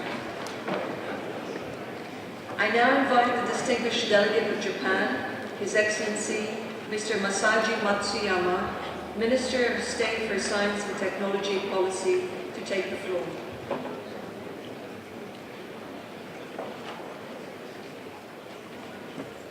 議長、事務局長、そしてご歴史的な皆様、はじめにアンガラ・コニンソン大使の総会議長選出をお祝いを申し上げます。また、グレナダの新規加盟を歓迎いたします。日本は天野事務局長の再任をお祝い申し上げるとともに、北朝鮮の核開発、イランの核合意履行の監視・検証、平和と開発のための原子力推進等の諸課題への天野事務局長の取り組みを高く評価し、今後も最大限支援します。また、全加盟国に引き続きの支援を呼びかけます。9月3日、北朝鮮は累次にわたる国際社会の抗議と警告を無視して、6度目の核実験を強行しました。これは許されざる暴挙です。北朝鮮の核ミサイルは、我が国を含む地域及び国際社会の安全に対するこれまでにない重大かつ差し迫った脅威であり、また核不拡散体制への重大な挑戦です。日本は国際社会とともに北朝鮮に対し最大限の圧力をかけ、挑発行動の自制、安保理決議や国際会合共同声明の遵守、NPT と IAEA 保障措置の履行を強く求めます。また、厳しい措置を含むより強力な安保理決議第237号が採択されました。新たな安保理決議を含む関連決議の厳格かつ全面的な履行と国際社会の不拡散分野での対応の重要性を強調いたします。議長、本年、日本は原子力利用の長期的方向を示す基本的な考え方を策定し、白書も再開しました。今後引き続き安全性の確保を大前提に国民の理解と信用が得られるよう取り組んでまいる方針です。また日本は高浜3、4号機を含め5機稼働中であり、引き続き安全性が確認された原子力発電所の再稼働を進めていく方針であります。IAEA 保障措置の厳格な適用のもと、利用目的のないプルトニウムは保有しないとのこの原則を堅持しつつ、プルサーマルの推進等を通じたプルトニウムの着実な利益や利用や再処理事業のガバナンス強化、プルトニウム管理状況の公表等を通じた透明性や信頼性向上の取り組みを継続し、世界最高の透明性を持つ核燃料サイクルを推進してまいります。高速炉開発につきましては、我が国の高速炉開発推進の意義は現在においても何ら変わりません。昨年末に決定した高速炉開発の方針を踏まえ、着実に進めてまいります。また、科学的特性マップの提示等、バックエンド対策を推進してまいります。議長、この6年間、日本は規制体制を抜本的に見直すなど、福島第一原発事故の教訓を踏まえ、原子力安全の向上に積極的に取り組んでまいりました。福島第一原発に関し、廃炉、汚染水対策を着実に進めているところであり、計画的に課題に対処する事態に移行しました。国が除染を行う地域では、計画通り除染活動が終了するなど、環境回復活動が進展をいたしています。また、日本産食品については、これまで取られてきたさまざまな安全確保のための取り組みや、厳格な基準の下での検査結果等を踏まえ、すでに多くの国々がその安全性を確認して、日本からの食品輸入規制を撤廃をしています。科学的根拠に基づき、すべての国が輸入規制を撤廃するように求めてまいります。2016年の IRES ミッションで受けた勧告、提言を踏まえ、本年4月に新しい検査制度に関する法改正を行うなど、我が国の原子力規制のさらなる改善に向けた取り組みを推進しています。また本年8月に IRRS フォローアップミッションの実施を IAEA に対し要請をしました。事業者もオサートミッションの受け入れと努力を継続しています。我が国は福島の経験を国際社会に共有しつつ、国際的な原子力安全の強化に貢献しています。来年の廃棄物合同条約レビュー会合にも積極的に参加します。また、引き続き福島県 CBC の活動を支援するとともに、原発導入国の基盤整備支援や原子力人材育成等の国際的貢献を継続してまいります。議長、天野事務局長の掲げる平和と開発のための原子力を支持し、持続可能な開発目標 SDGs 達成に向けた IAEA の一層の貢献を期待します。日本は過去1年間で平和的利用イニシアティブ PUI に累計500万米ドルの財政支援を行いました。また、JICA を含む開発援助機関や我が国企業と IAEA との連携強化、RCA 等地域枠組みへの専門的人材の関与を通じて SDGs 達成への各国の取り組みを支援しています。また、昨年日本で開催された IAEA 核融合エネルギー会議の成果を踏まえ、核融合、核研究開発における国際協力の重要性を強調してまいります。議長、核セキュリティにおける IAEA の中心的役割を支持します。日本は本年、核テロ対策国際会議を主催し、JAEA、ISCN は同会議の活動に積極的に貢献してきました。また本年2月、日本は IPAS フォローアップミッションの2018年秋を目途とした実施を IAEA に要請をしました。さらに2020年東京オリンピック・パラリンピック競技大会に向けて IAEA と協力し、大規模国際行事の核テロ対策を強化しています。議長、IAEA 保障措置は核不拡散のための最重要手段であり、その強化、法律化に向けた IAEA の取り組みを支持します。日本は包括的保障措置協定及び追加議定書の普遍化を重視し、ASTOP や APSN を通じた取り組みを継続します。また、北朝鮮での検証活動再開に向けた準備の強化等、IAEA の取り組みを支持し、北朝鮮に対し、核・ミサイル開発の放棄と、朝鮮半島の検証可能な非核化の実現に向けた具体的な行動を強く求めます。さらに、不拡散分野においても、核兵器国、非核兵器国ともに透明性の向上を通じた協力を進めることの重要性を強調します。議長、日本はイランの核合意を引き続き支持し、その継続的履行を強く期待をします。合意履行の監視検証に IAEA が果たす役割は極めて重要です。日本は履行支援の一環として、今月 IAEA と協力し、イラン向けの保障措置トレーニングを実施します。議長、日本は IAEA 現加盟国として、原子力の平和的利用のリーディングカントリーとして、その促進と核不拡散の強化に一層貢献していく決意でございます。ご清聴ありがとうございました。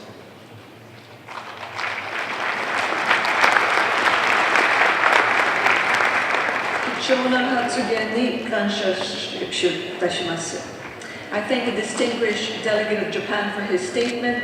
I now invite the distinguished delegate of the People's Republic of China, His Excellency Mr. Deng Jie-tang, Chairman of China Atomic Energy Authority, to take the floor.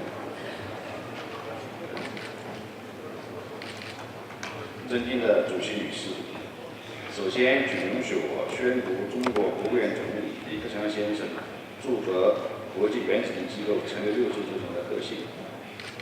这是国际原子能机构成立60周年之际，我谨代表中国政府表示热烈祝贺。长期以来，国际原子能机构重视履行国际原子能机构规约宗旨，以成员国在核能、核技术、核安全、核安保等领域开展密切合作，为国际社会促进核能和平利用和防止核武器扩散做出了重要贡献。展望未来，相信国际原子能机构秉持原子用于和平发展的使命，将为实现联合国2030年可持续发展议程发挥更大的作用。中国提出创新、协调、绿色、开放和共享的发展理念和"一带一路"倡议，将发展核能作为优化能源结构、建设生态文明的重要举措之一。我们愿意继续同国际原子能机构以及其他成员国一道，以开放包容、互利共赢的精神，推动全球核能安全、高效、可持续发展，为世界和平繁荣发展做出不懈努力。主席女士，中国代表团对田野之弥先生再次连任总干事表示衷心祝贺。自2009年就任总干事以来，田野之弥先生率领机构秘书处，为促进核能和平利用、提升核安全和核安保水平、防止核扩散，开展了大量工作，取得了令人满意的成绩。我们对此表示赞赏，并将一如既往地支持总干事工作。中国核能事业继续保持快速发展的势头，去年共有7台核电机组投入了运营。中国自主研发的第3代核电技术华龙1号4台机组建设顺利进展，其中福建福清的核电厂第5、第6号机组已经提前完成了穹顶的吊装。中国大型先进下水堆 CIP 1400和小型多功能反应堆 ACP 100也具备了工程实践的条件。高温气冷堆核电示范工程稳步推进，中国示范快堆项目也即将开工建设。我们感到中国核能事业积极开展国际合作交流。中国与机构签署了低浓油银行过境运输协议。中国核保障分析实验室通过了机构网络分析实验室认证。中国愿意与各国分享核能发展的经验，设立了中国政府原子能奖学金，欢迎新兴核能国家优秀人才参与其中。中国在核能事业发展过程中，始终秉持国家主席习近平先生提出的理念，以协调并进的核安全观、中国实行的确保安全的基础上，高效发展核电的政策。我们刚刚颁布了核安全法，中国今年启动了核安全管理能力的提升点专项行动，将进一步的提升核电安全的管理的水平。中国积极支持机构在核安保国际合作中发挥核心作用，今年8月，机构专家组来华开展了国际核安保专项评估，我们圆满完成了加纳微堆农优化改造的项目。我们愿意继续为其他国家实施微堆的文化改造。中国也愿意以核安保示范中心为平台，与亚太地区以及世界各国共同为全球核安能力建设贡献力量。中国有句古话：“60年风雨沧桑，一甲子春华秋实。”中国文化认为，任何事物经过60年发展，像进入了一个新的阶段。当前，核能事业也面临着机遇和挑战，需要机构在其中发挥更大的作用。中国代表团认为，机构应重点在以下几个方面加强工作：一是促进核能与核建技术的可持续发展，机构应集中全球核领域最优的资源，继续通过技术合作的渠道，为成员国实现可持续发展目标更有针对性的技术服务。二是提升核安全与核安保的能力，机构应注重定制核安全标准与核安保的守则，加强同行评审服务，协助成员国开展能力建设，努力构建高水平的全球核安全与核安保体系。第三是要加强防扩散与核保障体系，机构要进一步推动全面保障协定与协议书内容的普遍适用，增强核保障分析能力，与成员国保持密切的沟通，共同为提高核保障有效性的效率，确保公正性和客观性做出努力。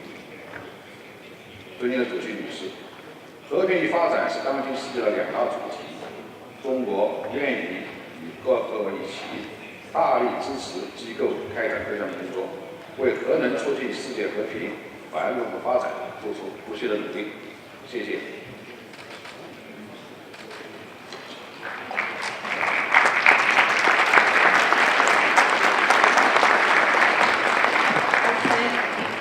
The distinguished delegate of the People's Republic of China for his statement.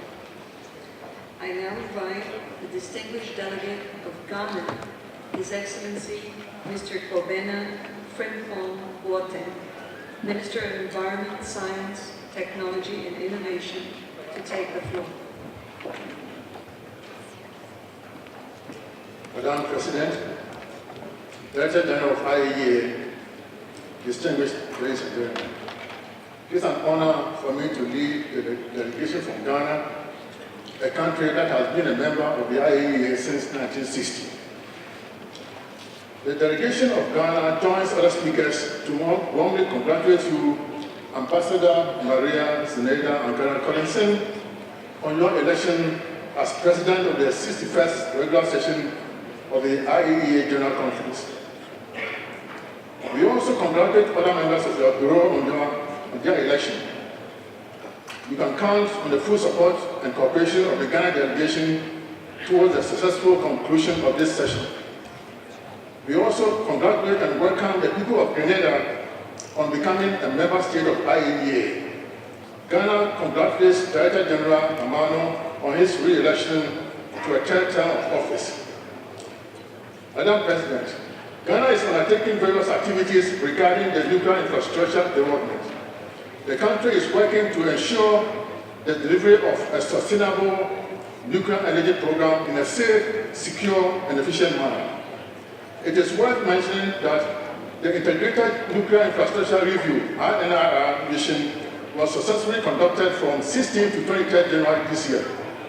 This was in response to Ghana's request to the IAEA to carry out a Phase 1 INRR mission in 2016. The final mission report was submitted to the Government of Ghana on 24th May 2017 by a two-member delegation made up of Mr. Mikhail Kudakov, the Deputy Director General, and Mr. Anthony Kenneth-Scott, Head of Nuclear Energy. The report has since been published at the IAEA website. Ghana assures the international community that we will fully address all the recommendations and suggestions provided in the report. Madam President, with the help of the Government of the United States, through the Global Threat Reduction Initiative, Ghana has successfully completed the conversion of its research reactor from the use of high-enriched uranium fuel to low-enriched uranium fuel, and has also repatriated the high-enriched fuel at 2127 GMT on 28th of August to China, in line with the purchase and supply agreement that Ghana signed with China and the IAEA in 1992. Madam President, at the request of the government of Ghana to the International Atomic Energy Agency, IAEA, to conduct an occupational radiation protection appraisal service mission, the agency organized the OPAS from 5th to 9th December 2016 with a team of 3 international experts. The Ghana Atomic Energy Commission acted as the national contact point for the mission. The team submitted its final report to the government of Ghana in July this year. Ghana will work to see to the implementation of all the recommendations made in the report. Madam President, the government of Ghana, as part of its long-term management strategy for disused sealed radioactive sources, has opted for the IAEA-developed borehole disposal system as an endpoint management option. The PDS is being implemented with the Ghana Atomic Energy Commission as lead implementing institution. The project is being carried out with financial and technical support from IAEA, as well as technical cooperation and donor support from the Canadian government. Madam President, one of the major constraints limiting food and animal production in Ghana is emerging pests and diseases due to climate change and other ecological factors. The nuclear-based sterile insect technique has been successfully used to sterilize insects using thermal radiation. There are ongoing studies for the control of fruit flies, frog armyworms, and mosquito. Again, the Ghana Atomic Energy Commission and the Council for Scientific and Industrial Research of Ghana are undertaking mutation breeding projects on oil palm with the aim of developing dwarf and semi-mutants with high fruit and oil yield. The project also aims at developing mutants resistant to fusarium wilt and drought. Madam President, Ghana continues to provide support for the nuclear education and training at the School of Nuclear and Allied Sciences, which is an IAEA African Regional Center for Professional Training and Higher Education in Nuclear Science and Technology, Radiation Protection, Medical Physics Education, and Medical Physics Education. Ghana has recently expanded the physical infrastructure of the school. These facilities are expected to help increase students' admissions and to provide congenial environment for training of scientists and engineers in nuclear science and technology. Ghana remains grateful to the IAEA for this opportunity. Madam President, Ghana Nuclear Regulatory Authority has been admitted as active recipient of the Regulatory Cooperation Forum. The NRA is scheduled to meet with RCF officers to identify areas of cooperation and assistance in the coming years. Also, the national regulatory authorities have just concluded arrangements with the United States Nuclear Regulatory Commission for exchange of technical information and cooperation in nuclear safety matters. Madam President, Ghana participated in the 6th review mission of the Convention on Nuclear Safety, during which challenges as well as areas of good performance were identified. Ghana is working hard to satisfy all the conditions required for nuclear safety. Madam President, I would like to conclude by assuring you of Ghana's continued support to the agency in the discharge of this mandate. I thank you.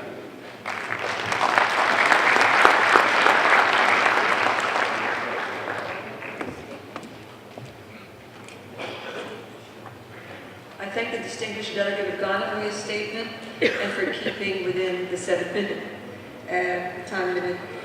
I now invite the distinguished delegate of Bangladesh, His Excellency Mr. Yevgesh Osman, Minister for Science and Technology, to take the floor. Madam President, Director General Mr. Yaki Amano, Excellencies, distinguished delegates, ladies and gentlemen. I congratulate you, Madam President, and also other officials elected for the 61st session of the General Conference of IAEA. We believe under your able leadership, this session will attain its objective. Also thank the outgoing President for his great leadership to the last session General Conference. I extend my heartfelt thanks to Director General Mr. Yati Amano for his outstanding leadership to IAEA. Bangladesh takes pride in our ever-growing relationship with IAEA. Our Honorable Prime Minister Sheikh Hasina appreciates IAEA for its cooperation extending to Bangladesh. As a mark of her confidence and support, she visited IAEA in May this year and attended the conference technical cooperation program. Likewise, the Director General of IAEA, Mr.